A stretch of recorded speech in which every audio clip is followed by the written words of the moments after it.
start more when the app is ready is study room booking. We had gone through, you could book a meeting room on your own in the fall. We soft launched study room booking in December and that's taken off. And so far the sky has not fallen.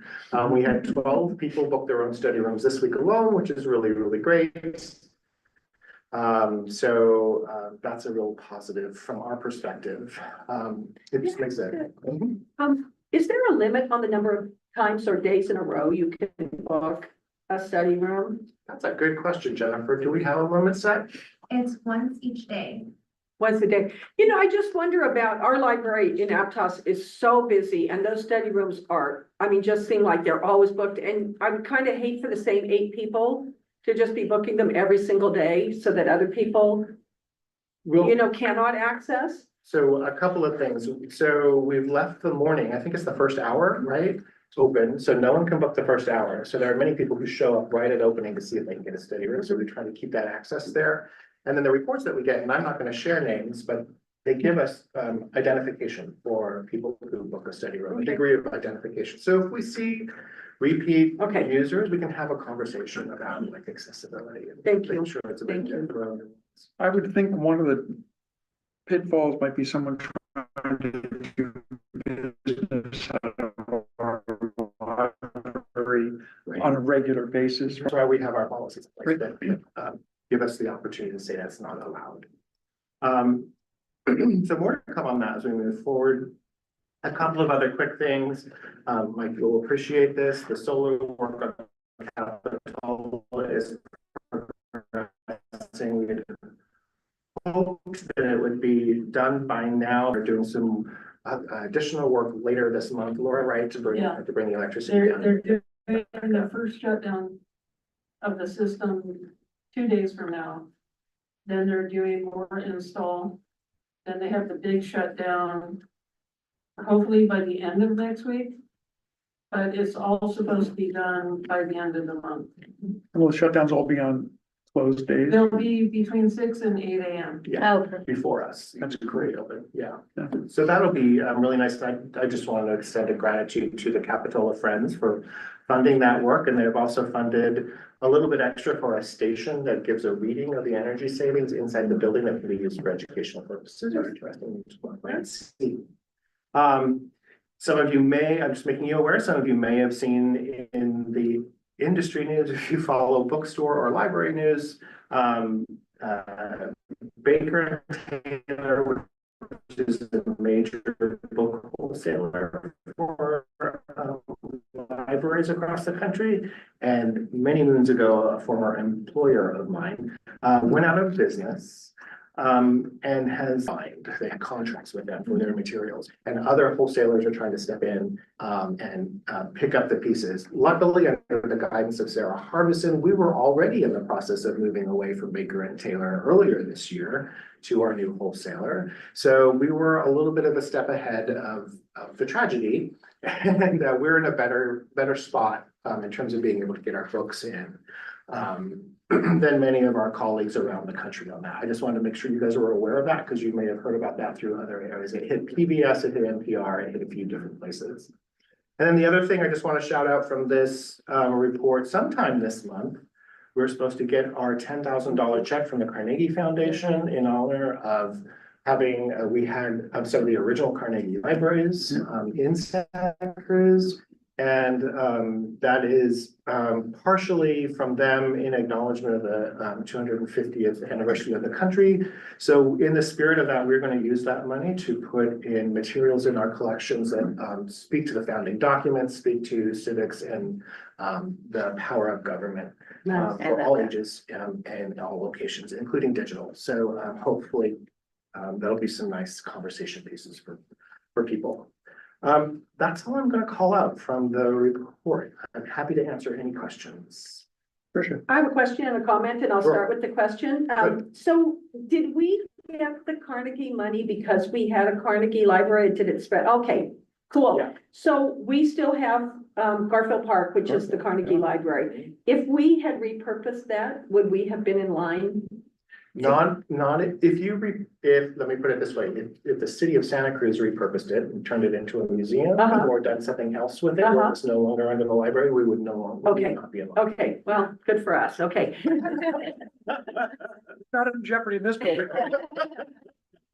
You know, secondly, I just really wanted to make a comment and, you know, thank you for the amount of work you do outside of your 9 to 5 job. I mean, the number of committees you're sitting on, the number of conferences you're attending, the number of, you know, working groups that you're, you know, paying attention to really does inure to our benefit.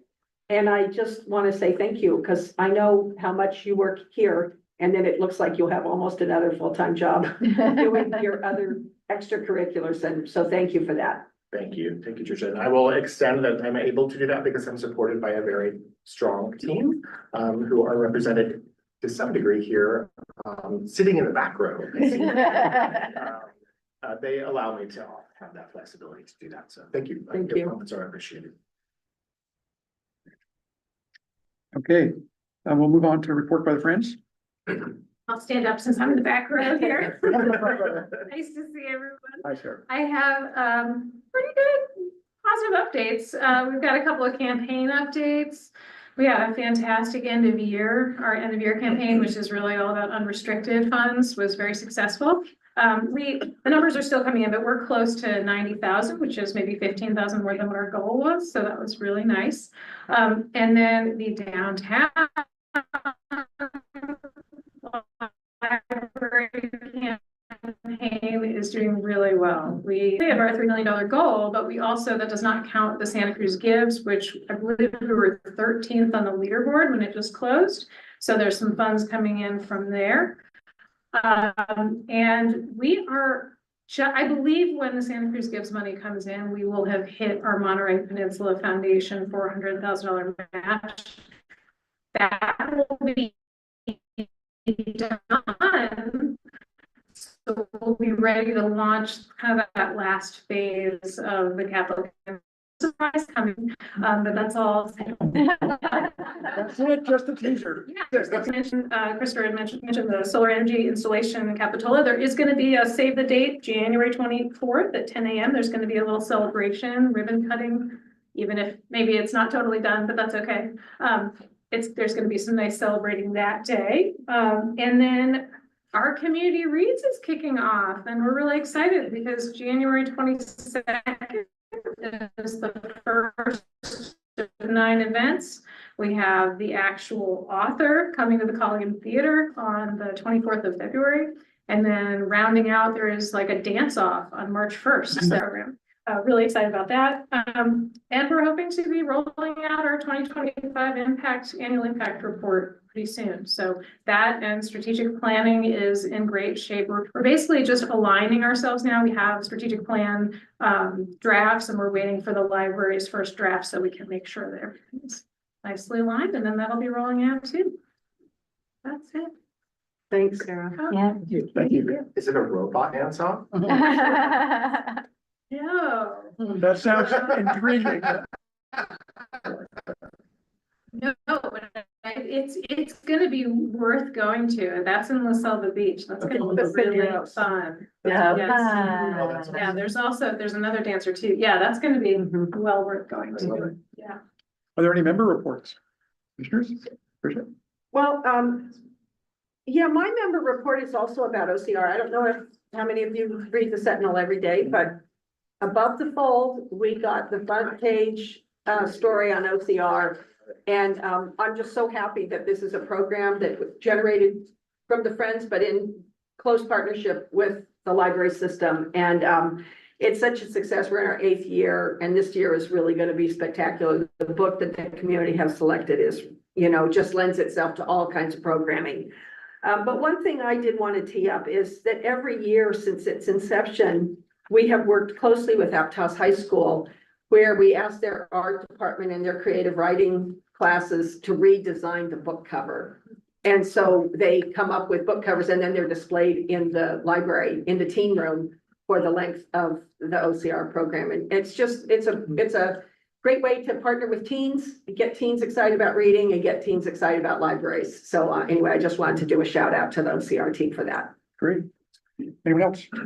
We're all good? Okay, we'll move along to the consent calendar. This is usually taken all items in a single vote unless someone wants to pull them. We have the minutes, we have the library publications, and we have the library insights report. Thank you for that, Mr. Burke. A lot of really great information. Is there a motion to approve consent? Make the motion. Rita? All in favor? Opposed? Unanimous. On to general business. Oh, electing the chair and vice chair. I have a nomination. Do we have to open it up for anything? It's open. No, it's. Well, I would like to nominate Mike Termini to continue as chair of the LAC. Before I accept that, does anybody else have a burning desire to sit? I moved to say that. No, it's not a lot of work, trust me, thanks to Christopher and Rita, but yes, I'll accept the nomination and we have a Second? motion and a second. Oh, that's a motion, I guess? Mhm. I'll Uh, second. anyone else? Any other nominations? All in favor? Aye. Opposed? Off we go. Vice chair? I would like to nominate Rena Dubin. Dubin. Sorry, Rena Dubin for vice chair of the LAC. Any other nominations? Is there a second? Second. All in favor? Easy peasy. Off we go. These are easier than the JPA. Oh, I've been to those meetings, trust me. I appreciate that. Nice, that we make it easy for you. Let's see, the meeting schedule, motion to approve the meeting schedule. I don't know that we have to Oh, review do we it. make a motion? You can make a motion to approve it, or if there are any dates that seem bad, It works for it me. works fine. Yeah. Good. All in favor? Aye. Aye. So moved. Downtown Library Historical Material Scanning Project. We got some guests here, Let's- so we're going to present for that. Jump into Ladies, the real Victor, library you're ones. up. I'm so excited for this. There aren't many rooms that can say that, but he was worried. And this is, just to set some quick context coming up, this is to help us address, materials that have been sitting, we're not an archive, but we have materials that we treat like archival materials in the sense that we make it very difficult for the public to access them. And we haven't been doing a terribly great job of keeping them in good condition. So, hence we have this team who are helping us prepare for the new downtown move and have our collections. So I'm gonna turn it over to Victor, please. Have the slide. Just a-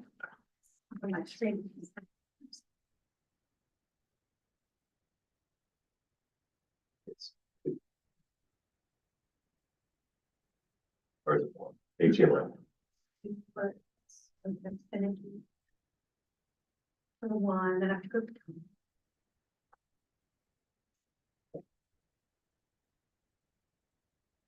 Could call the IT director. I was just there. It's on there. You know.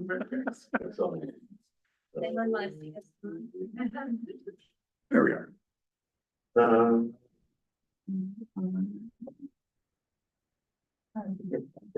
Over your left.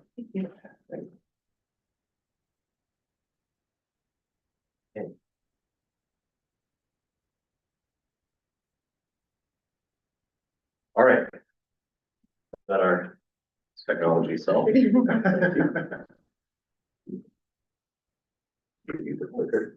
So I want to thank initially our amazing volunteer coordinator, Lamsha Young, Lami. Lami said I've got a bunch of volunteers when she took the job that are interested in history. And I said, boy, I've got a project. We have a lot of stuff in the storage area that people don't know about. If you know about it, you can ask us and we bring it to you, take your ID and you look at it, take pictures of it, make photocopies and give it back. You know, as you would with a lot, that's been our policy for a long time. We want to get this all digitized. And so Elise came to me and said that she had done digitization for Holy Cross and worked in the corporate world and as a nurse in the healthcare system, taught nursing. And she said, I think you need a project manager. And I think I may have responded with something that came out of a commercial. I think I said, indeed I do. So she became our project manager.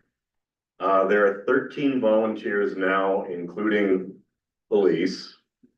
And we have been starting to digitize zines, continue to digitize the newspaper clipping file. At the time this building opened until we ceased clipping during the pandemic. So late 60s to 2020, following certain topics. We want to digitize all of that. I think when we started, we were at 50%, and now we're at around 68%. 68%. And Elise of the clipping files. And Elise has got these granular charts about how much of each file has been done. If you love data, she's got data. And so I'm just going to turn this over to Elise because she's involved in training all these people and how to do the scanning and how to use our database and enter things there. And I don't know what to do without Elise. I'm going to turn it over to Elise. Thank you for having us this evening. So I think Victor kind of laid out what, as the beginning was kind of the scope of the project, kind of what was the main thing we were trying to accomplish. As we've moved along, we've hired a lot of really great, energetic young people in particular. We've always tried to also do this as part of them learning in their library science university setting, and then in real life here with us, what is the work of archive science? And so these are two great quotes that we use. We always kick off our team meetings with a good quote about the larger world. And this is from the International Council of Archives. I won't read the whole thing to you, but the one that resonates a lot, as you would think, is the responsibility of archivists is to act as the custodian of the society's memory. And I think it's really relevant in a community setting as we are here, because you are archiving the history of the community you live in, which has particular relevance. So I brought a scrapbook today to show you. It looks a little bit like a scrapbook of some of the aha moments that the team has had going, just opening this file cabinet and seeing what's in there. So this is the team, and this is about half the size they are now.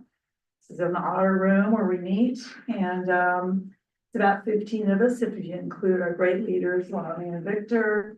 Many are library science students in their master's work, or they want to be, working in libraries, or museum science, kind of a corollary. The average hours that they spend per week, some more, some less, is about 2 to 4 hours a week of volunteer time. And then we meet once a month to discuss some really important issues in archive science about what's too confidential, what do we not worry about as far as sensitivity, what's the proper way to honor the original source material and protect it. So I think archive science is still grappling with those questions too. So one body of work that we work on is called the zines, which was a new word for me to learn. And we have about 28 unique zines. And these are all passion projects of some group or some individual that has kind of a focus to it, a little bit of homegrown artwork. Here's just 5 of the ones that we have been working on. The scan, I remember when I moved here in the 1970s and 80s. The Penny Press, which is a wild and crazy newspaper. We had many editions of that. This is a feminist scene.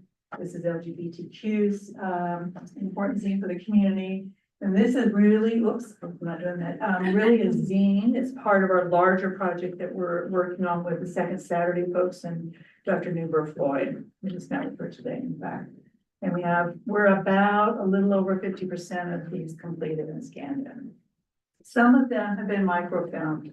And so what we're trying to do is if it's been microfilmed, maybe that's a phase 2 that we think about. The main thing is there a picture of it somewhere. The second group of work that we have are called the clippings files. And there's about 53,000 unique clippings in the file cabinets. Some ripped out, some carefully cut out and mounted. You never know what you're gonna find. I look at, this is mid-century. So this is 50s, 60s, 40s, 50s, 60s, 70s, 80s, somewhere in there. I would say some of the issues we still have today. And it's very interesting really for the young people to kind of look through a lens of something to them it seems way far back, some of us not so far. And kind of see what were the hot button topics. And very often these, let's pick the fight over Santa's Village, actually, I ran into a little bit of that. It went on and on and on and on, and they kind of like that sense of the long-standing thing and how it ends, right, how the story ends. These have been itemized already. So as they were clipped by the librarians, they at least opened up an item in the database. The work the group today is to scan them, give them their picture, and possibly update the description that was used 30, 40 years ago. The third group are the collections. And I went out to try to find pictures of all of our historians, and this, I'm happy to say this group is beginning to kind of want to know more about the historian who gave the collection. Which is wonderful, right? We're kind of past the scanning and you realize it becomes important to know what was it, what made this particular person spend their entire life, like my collection, I'm working as famous. So she did a collection for many, many, many years in San Lorenzo Valley. That was her top career. So I managed to find a picture of all the collections that we're working on, Scotts Valley. This is a picture of, as a boy, of Preston Sawyer. Some of you might know Preston Sawyer. And the collections are donated bodies of work that have kind of a wider range, usually a geographical area of some sort, but then everything in that area. So it's great, you know, kind of qualitative research when we work with them. What do we find when we open the file cabinet doors? Well, one thing we learn is we learn about all sorts of interesting people from this community. And it's I've lived here for 30 years and I still find it a very interesting place to live. So it's Georgiana Kirby, and this is a picture from 1900 of Alice Wilder, taken at Hallcrest Winery. This is the infamous Harry Love, who was one of the great heroes/villains of the 1800s. And that's an unusual picture. And we sold the picture to the History Channel. Yes. Similar to It's- this, but a different pose. Their introductory screen for the series The West is that Harry Love photo from the Santa Cruz Public Library. And it was taken by a photographer on Pacific Avenue in the 1800s. This is one of my favorite stories. This is Jason Brown, who was a hermit, as he was referred to, that lived in the San Lorenzo Valley above Van Loman. And I kept wondering why am I continue to see John Brown in the files. So when I finally pulled them, it's the John Brown of Harper's Ferry. And Jason Brown is his son. And the entire Brown family, after Harper's Ferry, left that area and moved to Saratoga. And he chose to live in the mountains. And has just many, many references, really interesting story. Sometimes we've learned a lot about places. Some of these places are here today and some you can't see anymore, but it's really cool when you can read about the circles in West Side and you can go walk those circles. And you kind of use your imagination about the big church that used to be in the middle of the circle, which you can't see anymore today, but you have a picture of it and you know all about it and why it was there. This is a picture of the covered bridge in Felton. And we had two pictures that we found. One, this is, it's a little hard to see, a horse and buggy going into the covered bridge when it was built in 1900. We have another picture of a car in 1940s coming out of the same covered bridge, because it was still in use then. This is a picture from the boardwalk. This used to be when we set up fireworks live boardwalk, and everyone's looking up the boardwalk today. So, and this is Highway 9. So this is Highway 9, which used to be a very bad dirt road that's headed off to Boulder Creek in that direction. So these old photographs Yeah. are really cool to find in the files and real precious. It's important not only to capture an electronic copy of it, but I think just really it's what we're gonna have to chew on as we get closer to our new library about, should we maybe do a better job of archiving this and protecting them. And then this area we found from this letter here starts out with, my name is Winston Bennett, and I was born in 1823 in Missouri. And this is, I found just by pure happenstance, he had created a note tablet and he wrote his entire history of taking the Oregon Trail out to California. Buffaloes, Indians, fires in the prairie, and all handwritten out, and it's in your files. This is Jason Grant, who I talked about. This is an original letter of him writing to his nephews about his little home in the woods. And would you come and help me grow strawberries?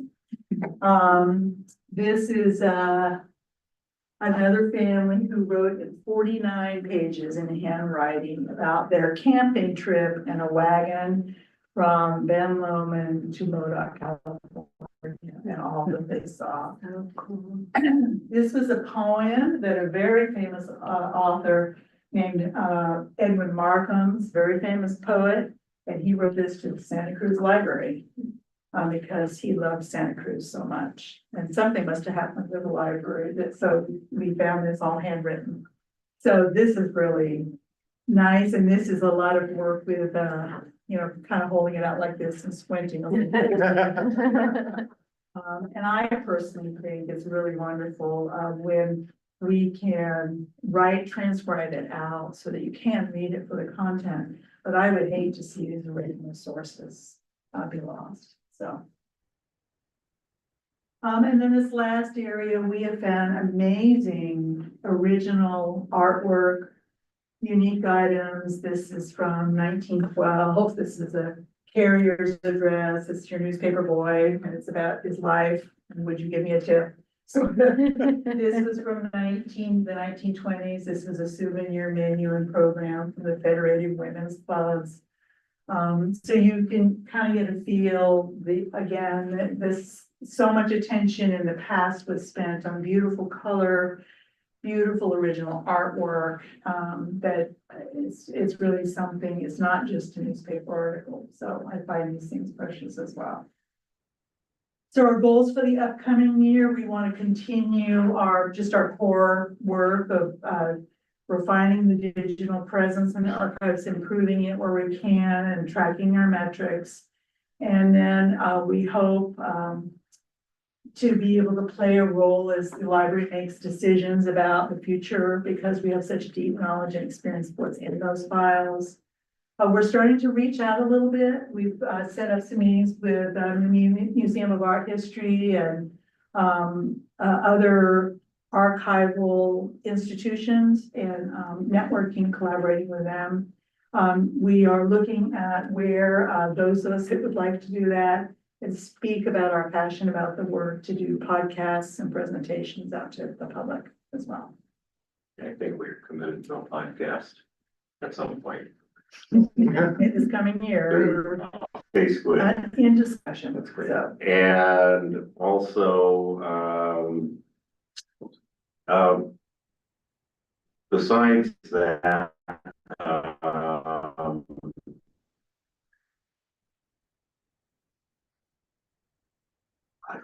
Oh, well, there we go. So, any questions from the? Thank you. Thank you for your work on this. It's so interesting and I can't wait to see what happens next. And we lost a really important member of our community in December, whose name I cannot remember, but she was the supervisor from La Selva Beach.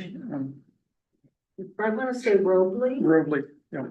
And everybody who talked, there was a story about her in the paper just this week, and everybody who talked about her encyclopedic knowledge. And I mean, I wonder if she has papers, or maybe that would be like the chapter after the next chapter, Yes. where, you know, we could life work. I mean, Michael. that's exactly Yeah. Mike Rotkin, and, you know, I was Yes, thinking yes. even John Laird, who is still with us, fortunately, but he has such a long history. It would be so cool to try to collect Oh. some of those collections. Yeah, I remember what I was gonna say. We were invited for several years to Laura Heacock's Day at the Museum of Natural History, which used to be a Carnegie Library. And then last year we weren't. I guess they didn't invite any outside group because we're part of their origin story. Because Laura Heacock's collection was originally at the library, and we had her scrapbooks, and we were able to digitize that, give them the digital copy, which we have everything on our website from the scrapbooks. And they have the scrapbooks back. So they invited us back this year. I think they're pretty happy to have the scrapbooks. Yes. Rena, you had a question? Yeah, I have two questions. One is, are you still looking or open for volunteers who are very interested? in Yes. this book? Yes. Even And, though it's a big team, yes, okay. it's a big great. project. It's a big project. And my second question, I'm just curious about the Sentinel, the Santa Cruz Sentinel, and do you have all of the back copies of the Sentinel, or or how is that, just from a community standpoint? Let me answer that. Go ahead. We have a lot of bound Sentinels back there. And they haven't been kept in, especially the one from the 19th century, the Sentinel and the Surf. They haven't been kept in, ideal conditions. They're very fragile. So one of the things we need to do is figure out whether we also have those same editions on microfilm. Right. And most of the time, the answer is yes. But we haven't really done an inventory of what we don't have on microfilm and do have there, and how to handle that.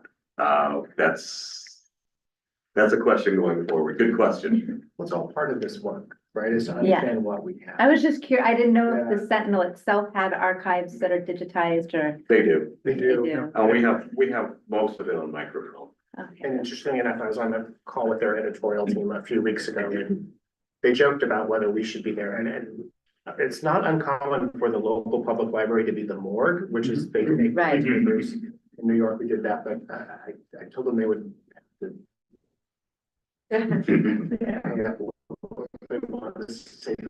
Responsibility.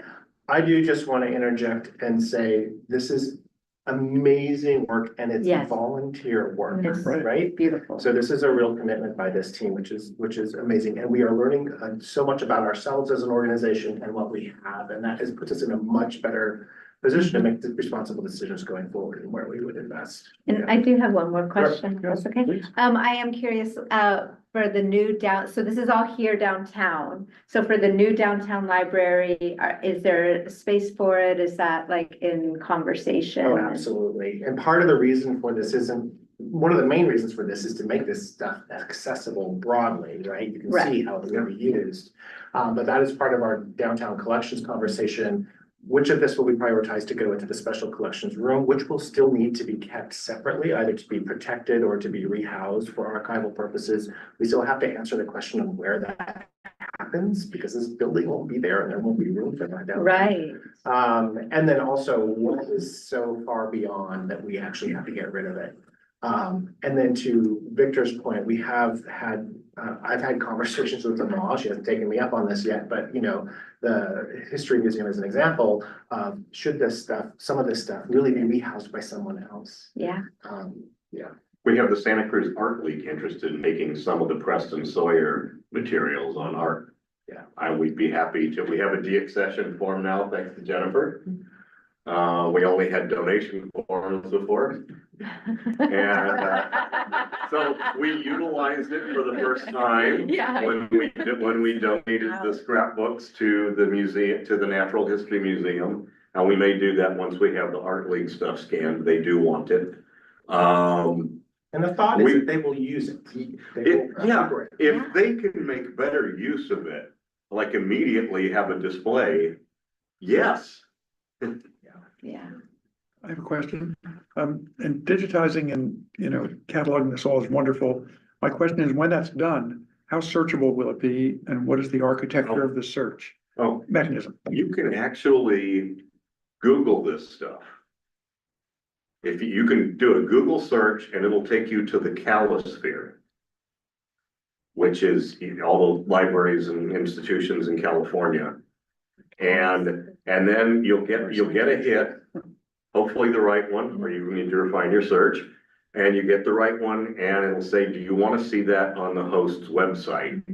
And then that'll take you directly into our history website, which is, you know, powered by the Omeka database that we're using to input stuff. Okay. They'll get exactly what we put up there. And so that's findable for anybody in the world.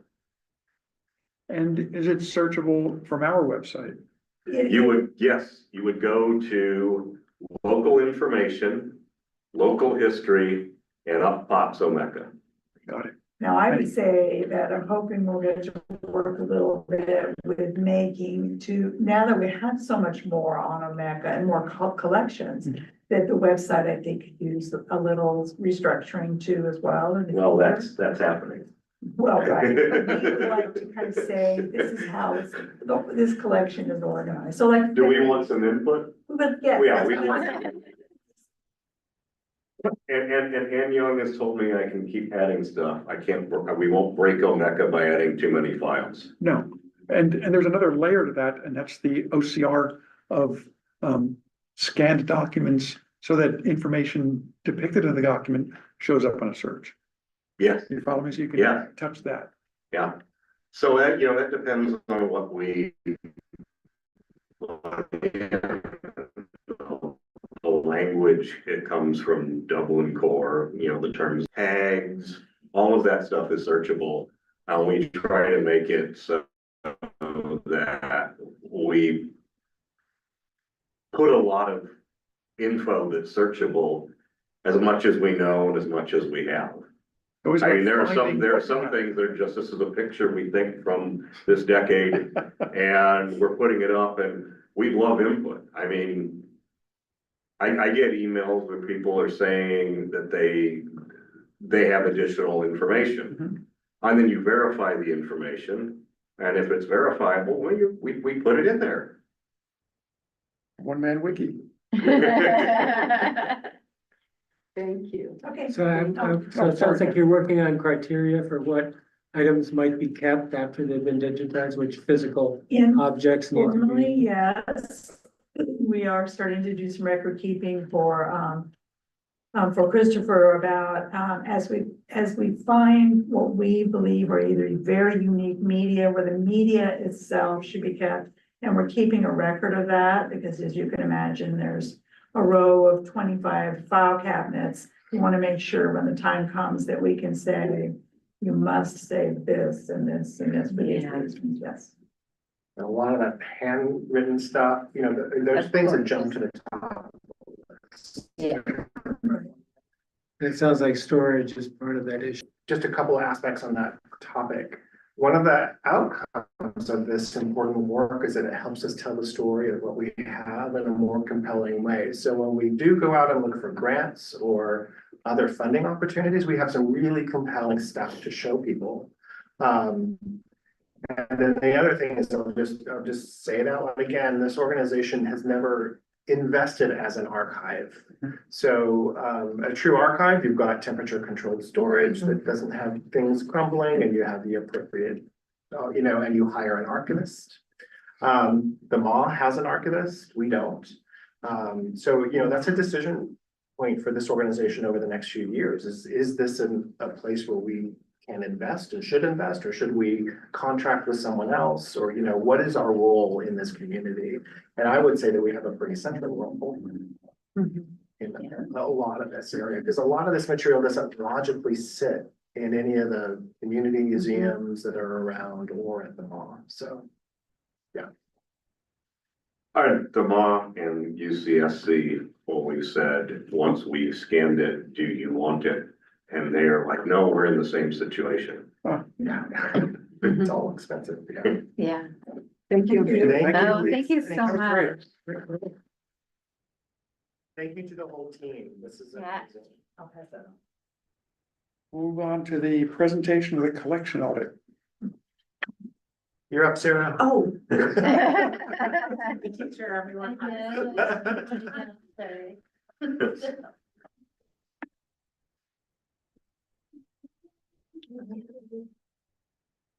I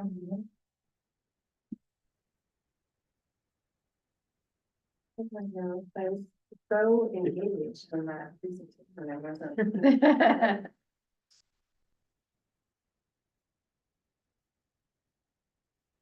In case you don't remember, I'm Sarah Harbison, Manager of Collection Management Services. And I just have a short presentation about something that we did recently, which was extremely helpful to us for looking at our collection. And just really interesting to look at this project. So as part of, skip ahead here. Okay. So we, and a few months ago, a couple months ago, time is elusive right now. We worked with Ingram, which is the company who we have a contract with to get our print materials. Now that Baker & Taylor is no longer, Ingram won our RFP and is now our primary print material book vendor. And they also provide a collection audit service. So they do a diversity audit. So we said, yes, this is something we've been meaning to do. We work with you, you know us, this is something that we want. So our collection development policy states that we're committed to providing free and equitable access to a wide range of materials. Read the whole thing, including those of marginalized and underrepresented groups. So sometimes we think we're doing a great job, but until recently, we didn't actually have the data to show us what kind of success we were having in doing this. So this is great because it creates a baseline for measurement as we're moving into our current strategic plan and the DEI portion of that plan, which instructed us to develop an audit plan for the library's collection. So the way it works is we submitted this huge CSV file of all of the ISBNs of everything in our collection. So it was print only. It doesn't include the DVDs or the audiobooks. Just keeping in mind it's Ingram, so they're a book vendor. So this is their specialty is materials. And English only as well. So as you're looking at this, just keep in mind that it is only English. It's all of the audiences, so adults, teens, and kids, and all of the proprietary software that they use. And then they analyze that file of ISBNs to determine their inclusiveness. They employ librarians on their collection development team who have been working on this. So it's not AI. They're not using just the standard BISAC that is assigned to these books. It's actual collection development librarians who have been working on this database that they do. So they've identified 11 different diverse categories. And these are the ones that they look at in the library's collection. And We ended up in the 90th percentile, for, inclusivity and diversity. Diversity. It's been a long day, of our print collection. So we were very pleased, not completely surprised, because this is something that we've really been working hard on. But it was great to see that we're way up there, in comparison to other public libraries across the country. So this isn't just pure libraries. This includes larger public libraries, urban libraries, and then tiny rural libraries as well. Who Ingram has data on, just a lot of libraries. So these are the 4 main categories, but the top ranking categories in our collection across all audiences for inclusivity.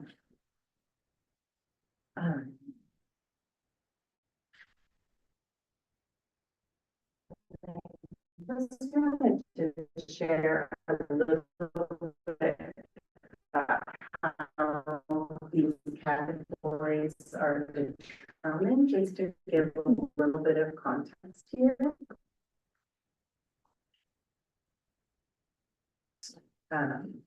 Information about related interest. So they have given examples. So To Kill a Mockingbird is not marked Black interest because it is written from a white perspective.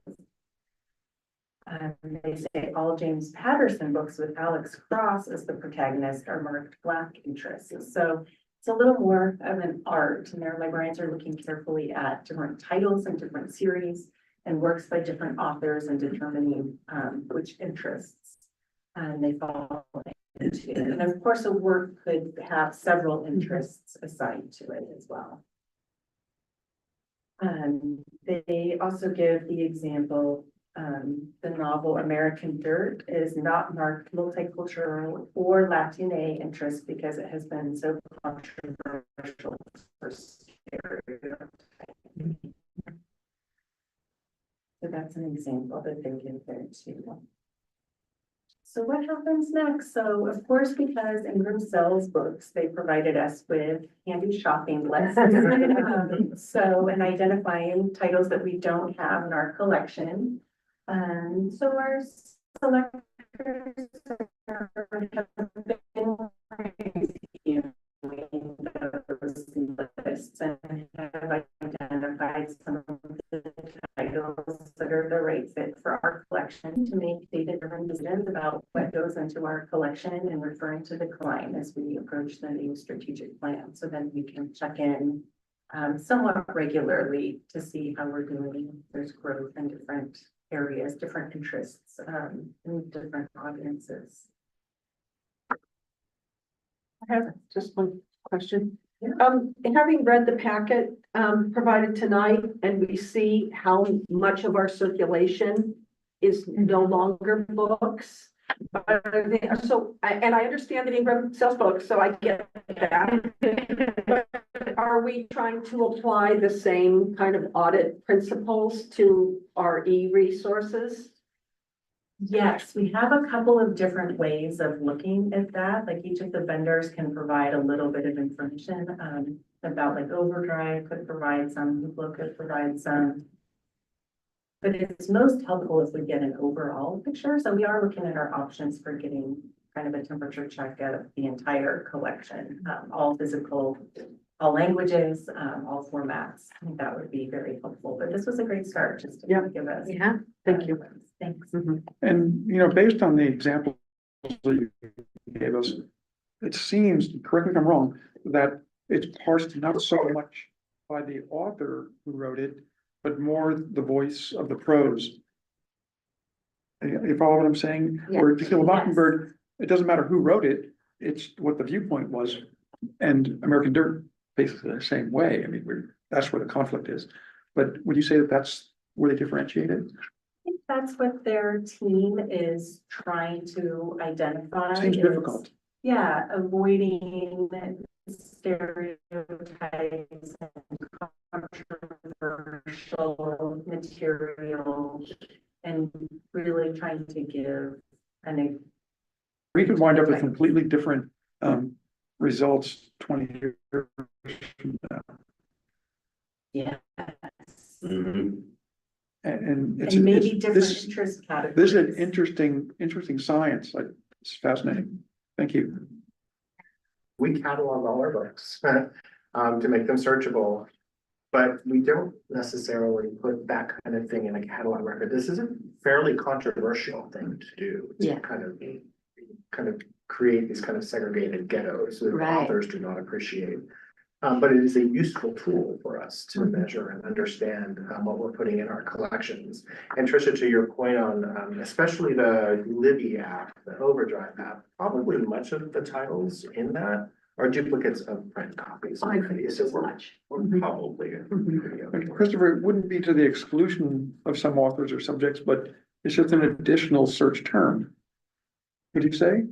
I mean, catalog search. Yeah. It's like another, like, because it could crop up in a lot of different searches. And if you add something like Asian interests, then, you know, it picks that up as well. Yeah, and there are responsible ways to do that. I'll just say that libraries tend to be very careful Yeah. Sure. about that. And I will fess up to 20 years ago, having a conversation with an urban lit author about, which is street lit, which is, you know. Yeah. People, gang members writing novels in jail and then publishing, self-publishing when they get out. They did not want to be categorized as Black author. Even though I would say to them, you know, the people coming in off the street ask where are the Black books at, because that's what they want to read. And so it was just a little, that sensitivity is still there, and we're just being careful around it. Yeah. And just to that point, like I appreciated the library, sometimes they'll have a display of like LGBTQ focused or, you know, something like that. And so, you know, it's Black History Month, so that's kind of seems like a Yeah. more gentle way to highlight things versus being a category. And then, you know, if it's the only way you categorize something, it becomes a target for those that would seek out books to target. Right. And to be realist, we have to deal with that too. Yeah. Yeah, Some absolutely. libraries put a rainbow sticker on the spine of a book to Oh. indicate queer interest, but. Yes, but then it could become a target, or it could have, someone would say, well, I don't want the book with a rainbow, even though they may really enjoy that title, it might be off-putting. Yeah. But then it could attract an audience as well. Yeah. Good, thank you. That was great. Interesting, thank you. Thanks, Sam. And on that, kind of on that subject, how are we doing with the tension of eliminating the CDs and that whole kerfuffle we experienced in our the last meeting where people don't want a lot of things taken out of the collection, even though we know it's a rational thing to do. Has that gone anywhere or is it just kind of faded out? Well, I'm gonna let them- the questions have kind of paused for now. They will come up again as we get closer to moving. Always. We've not made a final decision, but we've not had any more questions since Great. August, yeah. Love it. Although I did have a comment from a community member earlier this week on it was a completely different topic around databases, and then she ended it with, and you should keep the CDs. But it was well taken. Okay. It was- Yeah. Good, live and roll. Update on the hours. Yeah, this I'm just bringing back, Rena, you had asked for this out of our last meeting to Yes, give a thank little you. bit more information on the decision-making process and that went into this, and also for you to share your insights and questions. So I included basically a copy of the memo that went to the JPA in July. And I thought what I would do is just kind of highlight where we ended up, how we got there. And then I'm happy to answer any questions or take any insights or feedback. We have committed to the JPA that we would analyze this over the next few years to make sure the decisions are correct, right? As we would do with anything. So keep that in mind too. There were, you guys remember this more than I do. Before I got here, it was downtown library. Sunday hours. And then just as I got here, Capitol staff, and there was an analysis at the request of one of the JPA members to understand the an analysis done, and part of that is included here. But the question, when I got here, was that we would like to revisit this going forward. And so they requested a scenario, kind of high level, which is what if we brought Capitola back this Sunday? And because there are multiple jurisdictions, we added in a Felton or a Scotts Valley, or alternated Felton and Scotts Valley different years, which don't very well, meaning alternating schedules from year to year from different branches is really, really problematic for the public and for us. And so working with the team, we came up with a scenario that would restore Capitola's Sunday hours. Downtown keeps their Sunday hours for Santa Cruz. And then we added Sundays at Felton. And then because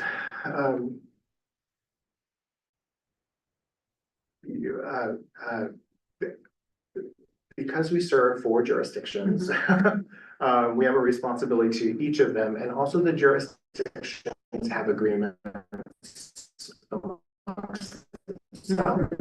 or as part of the JPA, so building leases came into this. So we wanted to give Scotts Valley some hours, but that meant we had to give Aptos some hours, or vice versa, because there's building lease in language in those leases that says same staffing, same level of service, yada, yada, yada.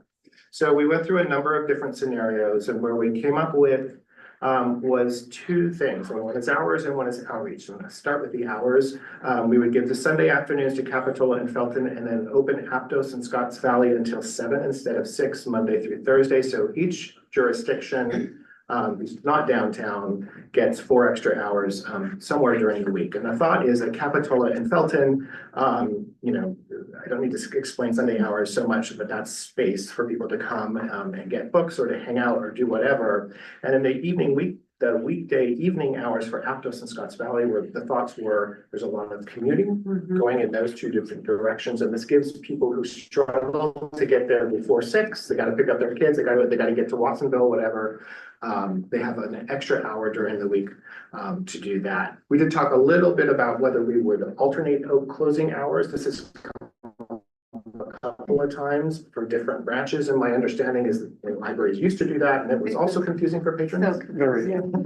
So we tried for this extent to keep it somewhat consistent. And then for to keep the question for downtown,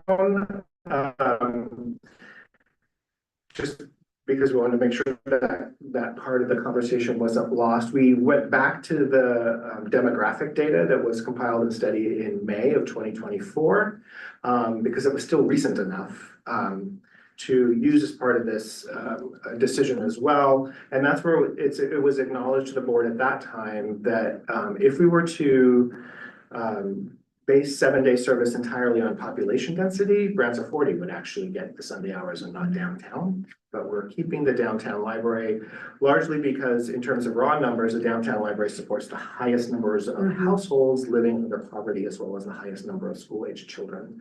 So there's some equity and parity amongst the jurisdictions here to balance this out from a librarian perspective. We were able to successfully get them to invest in our outreach team. And they to our branches, regardless of what the hours are, or who have a hard time using our branches because of language barriers or other reasons. They invested in additional personnel for the outreach team that will allow us to get the bookmobile out from 2 days a week to 4 days a week, which lets us take it up to San Lorenzo Valley and lets us take it down to our service areas in the unincorporated parts of the county. This is partially why I'm talking with Jeff Gaffney at Parks and Rec, because he has places where we can take the bookmobile or maybe put Amazon style book pickup lockers in different areas that just it's sometimes a struggle to get to your local branch or just do programming. So luckily the board approved that as well. Right now, our bookmobile is sitting idle because we have the two staff who run the bookmobile are both out in FMLA.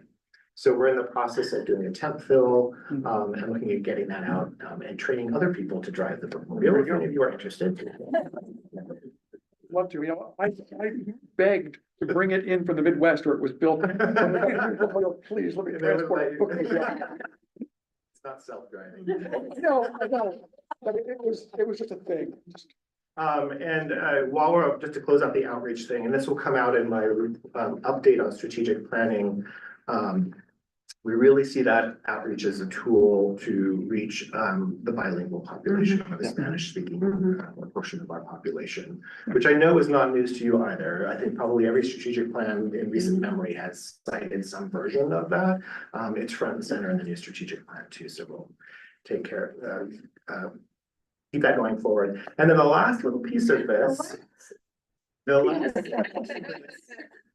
was important to me as a leader and to the leadership team is, a lot of people don't know this, but the library staff get to their branches 15 minutes before opening and they're gone 15 minutes after closing, which doesn't leave a whole lot of time to sit and meet and talk and go through issues or learn things or take trainings or all those kinds of things. This is not uncommon, especially after the recession in 2008, 9, 10, 11, 12, a lot of organizations changed. A lot of our processes changed and allowed us to not have staff be in a building 2 hours before it was opening. But again, that also took away some of the meeting time. It allowed a lot of people to leave with their institutional knowledge and not having transported on. So what the board allowed us to do, and again, I have to report out on this in 6 months and 12 months on this success, is open an hour later on Friday, which is what I understand the organization did up until 2012, specifically for staff meetings, specifically for staff trainings and system-wide trainings.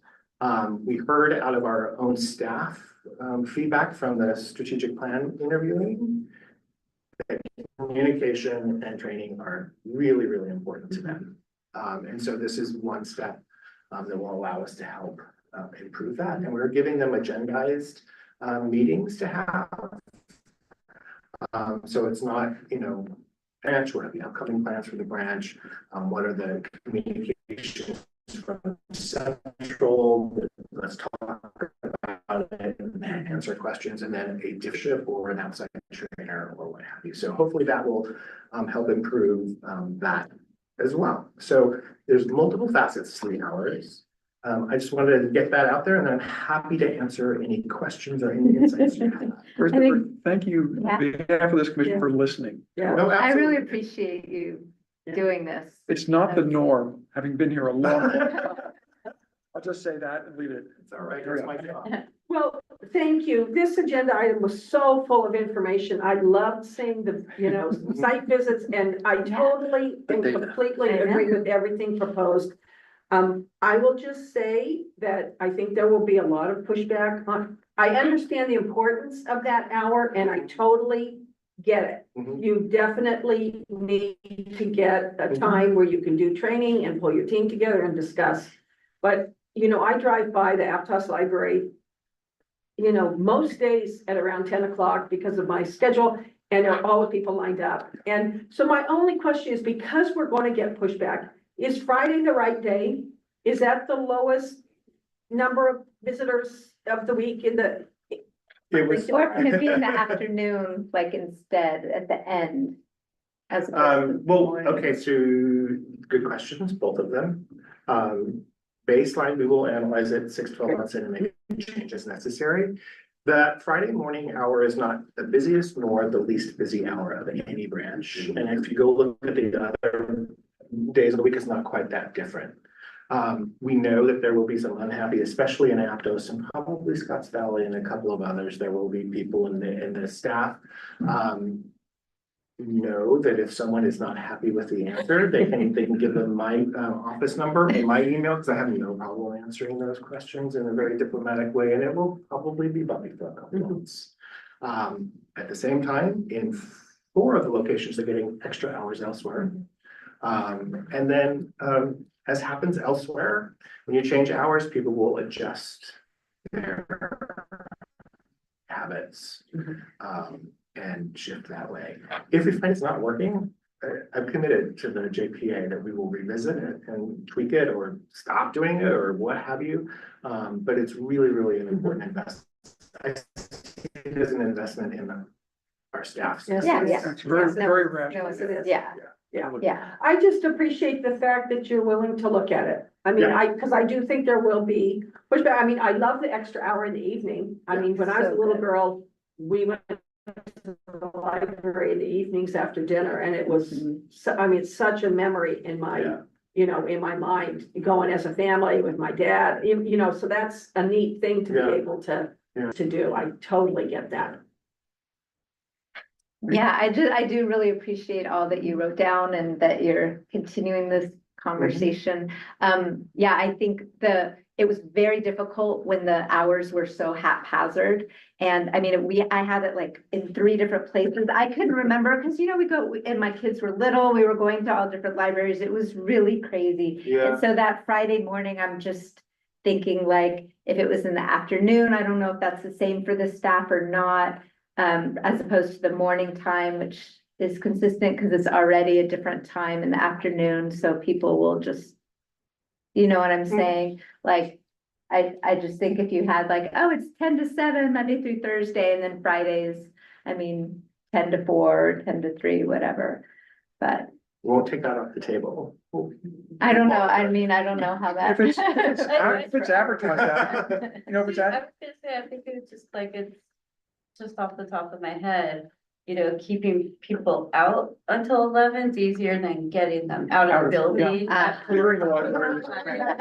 Yes, that might, yeah. Spoken like a brand. And I think- And staff is more likely to be receptive to meeting times in the morning than after working a shift. Yeah, Okay. they're gonna be thinking I know, about going home. And a big part of Fridays, even though they are quiet, in the afternoons, we still have the latchkey kids. And so, as Catherine said, picking them out at 4 when their parents are not going to be there until at least 5. Right. That's a little nerve wracking. I do think people will adjust. Up until 2010. We did not open until noon on Fridays. It was Yes. just a 5-hour day.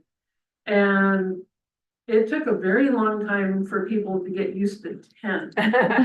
So I think with this, once we start working with everyone and talking, they'll adjust. They'll be grumbling and they will call Christopher.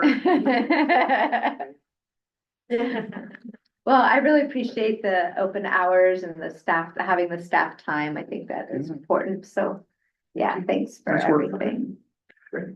Strategic planning update. This is I think it's the closeout of the agenda, right? Yeah. Yeah. Good.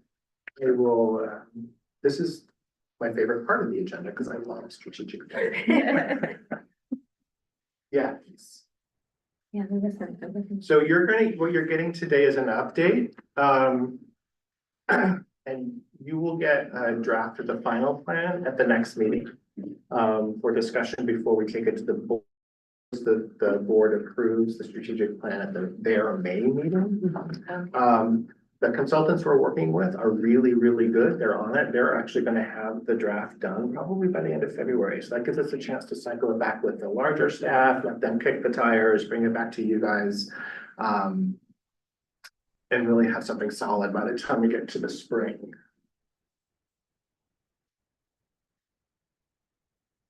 Thank you. And I'm just gonna sit here if that's okay. Yeah. Yeah.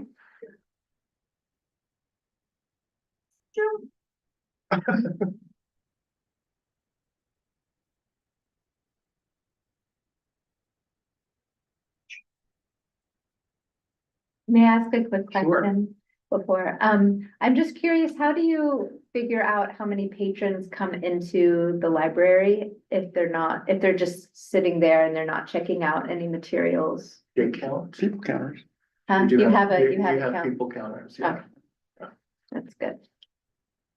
And we have to do a heat map or visitor count, like the heat count for each of the branches, so we can see which hours are busiest. Yeah. Huh. Pretty fascinating. Yeah, that's great.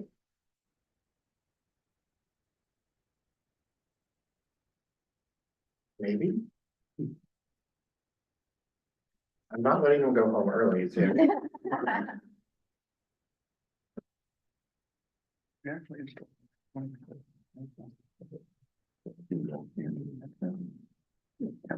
That's so good.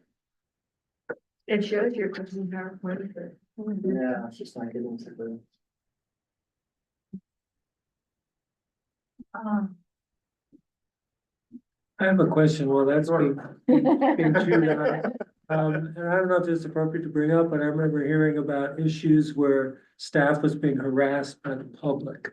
And I don't know if that's purely a union story, or whether that's something we need to talk about, whether there was an ability to go home, if there was a traumatic incident. I was gonna ask about that being agendized We for a can, future meeting. Yeah, maybe We it can. comes down the If road. there are union conflicts about talking about it, but it seems like we need to hear about staff's issues. Yeah, and I think there may have been something in the August packet, because I There tend was to. Yeah. something in this, in the clippings. In the clipping, Yeah, there was a yeah, for couple sure. of. That's where it came up. But we've put updates on that in the JPA board packet, so I thought there would have been one in the August packet, but we can absolutely agendize it. Great. And bring it back to the next meeting. Perfect, Yeah. thank you. You want to try to? I didn't put this in the. Make us bring in the IT director. Think you want one. I know, but I was like trying to cycle out and go back in. There's Cause charts my and screen stuff. is it's showing on. Yes, definitely.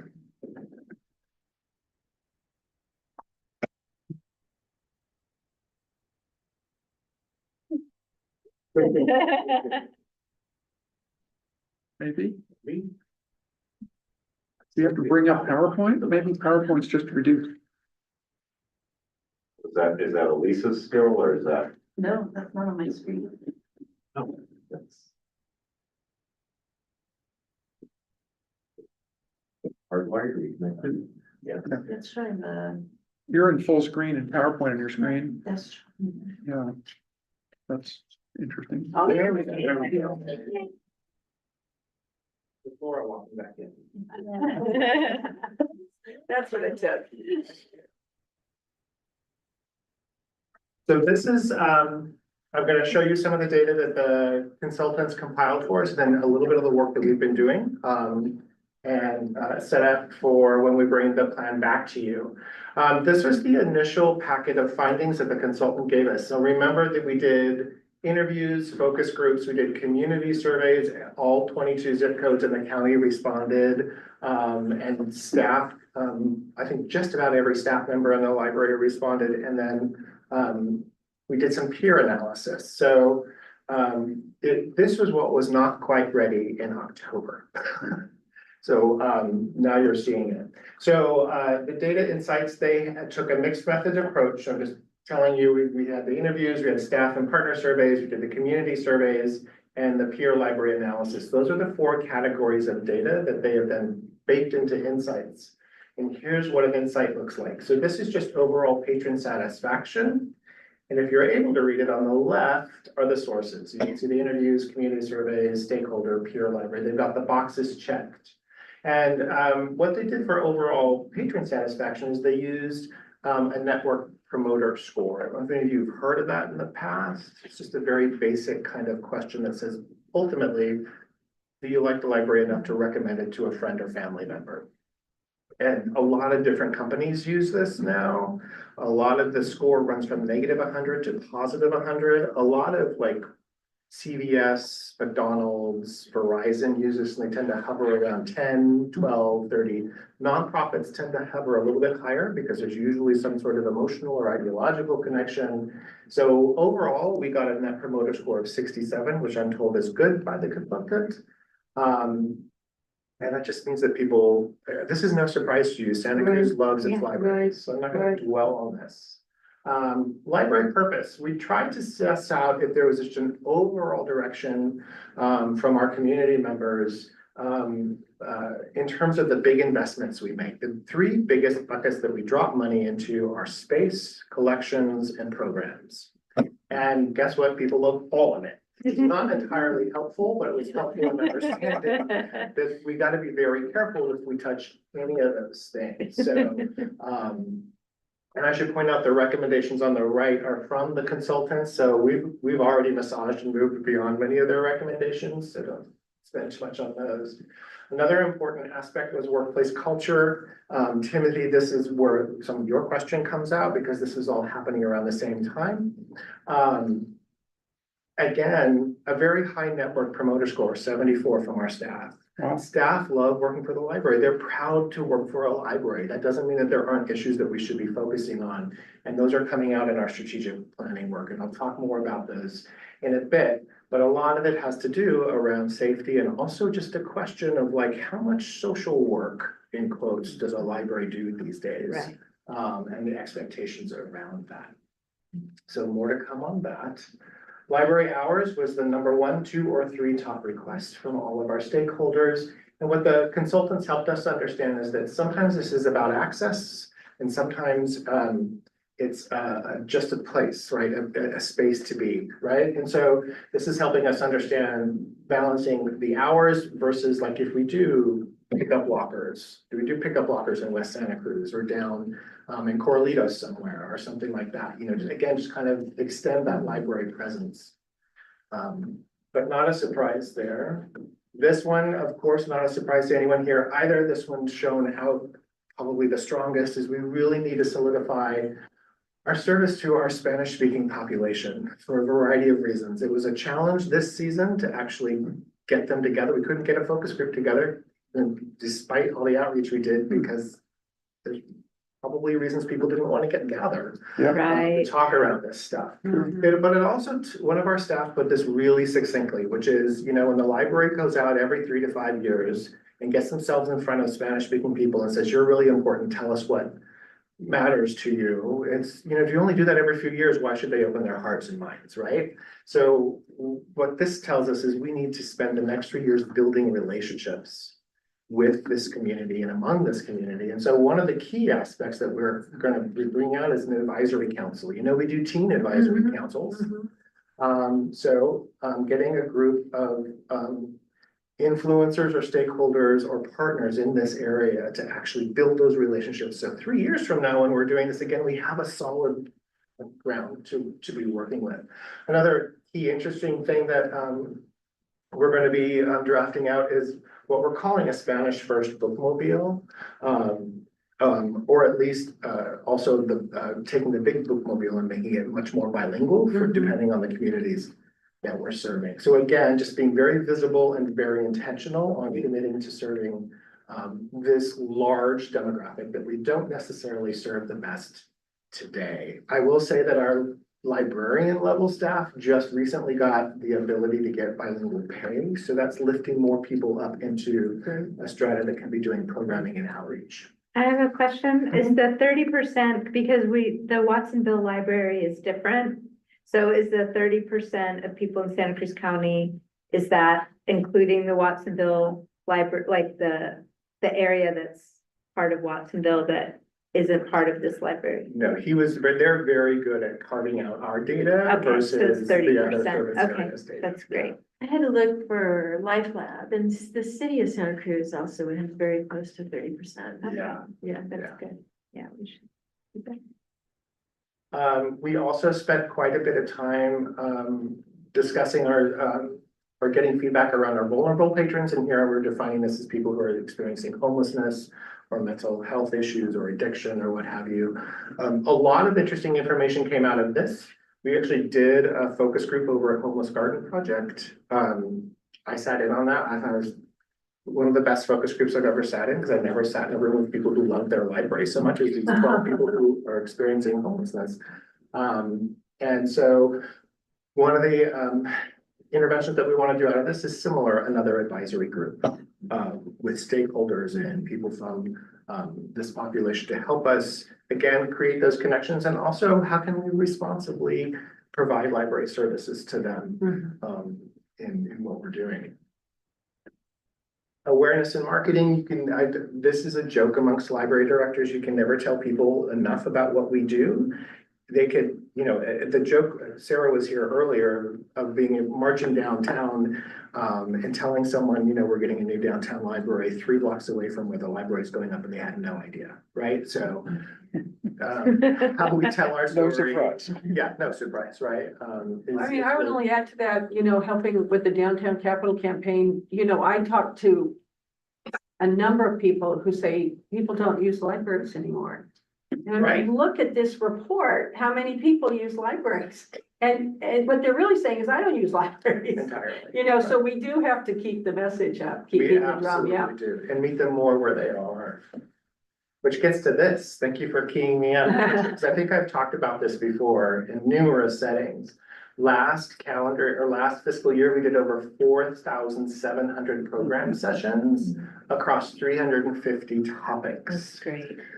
That's great. I could not list those 350 topics to you and tell you why they're a priority. I don't know that 4,700 is the right number, right? So if we're asking people to really be aware of everything we're doing and we're actually doing maybe a little too broadly, I don't know. But this is another thing that is in the current strategic plan that we're bringing forward into this current one, which is to analyze our programming and talk about the impact that it's actually having. I know a number of our program staff have been trained in this already, but for a variety of reasons, that work has fallen off. So we need to bring that back and as well understand what we're asking our librarians to do, especially as we're increasing outreach and other things. And then finally, partnerships. We have well over 20 formal MOU partnerships and then a number of informal programming partnerships. They rated us the highest, 92. They love us, we love them. So this is about leveraging their expertise and their insights a little bit more as we make decisions going forward. And also just making sure we are entrenched in the fabric of this community so that when we need them, they are there for us and vice versa. This you can't really read, I'm sorry, but this is, we asked people to rate if they could have more or new. What would they have more of or new of? And the top 3 are larger collections, expanded hours, and more program topics. So very good. We could do a whole heck of a lot, but what we're taking out of that is that we need to maximize. We need to understand and maximize so that the limited dollars that we have, Right. and let's face it, the dollars are going to be limited for a while. That we're doing the right thing. Some other stuff did come out of this. One of the numbers in the middle there is increased understanding or access to legal resources. And that tells me that a whole lot of people don't understand there's a law library over in the basement of the county building that we actually support through cataloging, right? I think, yeah. So maybe there's some awareness around that. There are some tactical things that we can build out of that. And then this one, I apologize again, it's really hard to see, but this is staff who work the front lines saying in their estimation, how well are we serving different demographic groups? And then we do a lot of really good stuff here for working families and school age families, but teens, we could do some better on, some college age, we could do better on, anyone experiencing homelessness, job loss, or anything like that, we could be doing a lot better on. And then pretty much, this is where Hispanic or Latino come out, African American, Asian, immigrants, non-English speakers, those we could all be doing better on. This is the staff telling us. These are the people who see who comes in our doors every day and understand where the challenges are. And illustration I like to make out of this, and I'm not putting anyone on the spot because Sarah and I have already talked about this, is we have Japanese books downstairs. No one on staff speaks Japanese. If someone comes in and tries to find a Japanese book, how do they find it? Right. You kind of have to actually know the Dewey Decimal System. So there are probably simple things that we can do that also speak to the collection audit work that we're doing that actually surfaces some of that material a little bit more. Finally, we did also do a peer library comparison of a handful of similarly sized or arranged libraries in the Bay Area and around California and a few out across the country. That's the list. What we learned from them is we are kind of on the same track that many of them are. We're expanding meeting rooms, programming, digital partnerships, library of things, that's going to come out.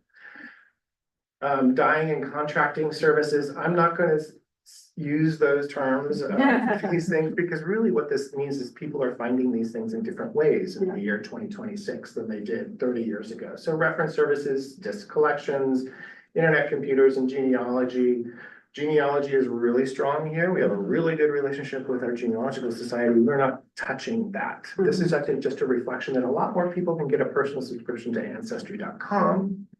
And so there are, like, in other libraries, at least, there's less demand locally. So that's kind of just a temperature check of what others are going through. We took a lot of this and pulled together our strategic planning committee, which is not just leadership, but it's staff from around the system at various different job levels, so that we're trying to get as much input on our strategic goal writing as possible. And this is just to show that we've started to come up with projects to work on for each of these areas. I'm not going to go into detail because this is going to come back to you. Don't even try and read this. But there's a lot of very specific interventions or actions that we're building out that will lead up to about 5 strategic goal areas that are aligned with our mission and our values and our principles. We're using the same language, but you'll see a lot of the similar stuff there. Expanded outreach programming, working with vulnerable patrons, our programming partnership process, and 2 staff-facing things that are very important: stronger communications, better outcomes, which is working with staff on professional development and communication, and then our organizational assessment. And this is one where I've already set the stage with the JPA that when the strategic plan is done, invested, and accepted, we need to know as an organization, are we organized to deliver on what we've just committed on? Because that's part of an organizational problem in many organizations, not this one. This is some of the homework that we're doing. None of this is complete, but we're organizing our KPIs around the different interventions that we want to take, again, aligned under our mission and values. So this will come back to you, but the goal is to have a scorecard that looks somewhat like this with the green, yellow, or red. That can be in every board packet, every commission packet. So just at a glance, you can see where we're doing really well, and then if something's yellow or red, we can talk about, you know, what are the challenges, what are the course corrections we should be taking to achieve what we want to. And then we are also starting to schedule it out through the 3 years of the strategic plan. And we're actually going to be going in and putting more specific milestones on actual things that are going on. This is all, it's a lot of work. I want to give that team credit that's doing it. Some of them are sitting in this room. Yes, thank you. And as I always say, this is aspirational for the next 3 years. There will be things that we learn and we will course correct as we go through this. But it's important work. How often do you think an exercise like this is necessary? So I did 3 years for a reason, so that we could do it quickly and we could do things that are very tactical and move forward. One of the questions I got, well, from multiple people is, are you doing a logo redesign at the same time? That's kind of a step back and look at your organization kind of endeavor, and that might be tied to like a 5-year strategic plan. And then if you compare us to the county, or the county does a 10-year strategic plan, you know, I just feel like we're small, we need to be nimble. Yes. We can make our 3 years stuff, allows you to be. get it done, Yeah. and then move on. Uh-huh. And not have, otherwise things just kind of fall into drawers. And things Get change stale. very quickly. Yeah. Stale and things change. But I welcome your feedback too. You guys have been working with this No. organization for a long time, so if you No, feel like, it looks great. Looks great. It does, yeah, well, you'll get the final draft for the next one. okay.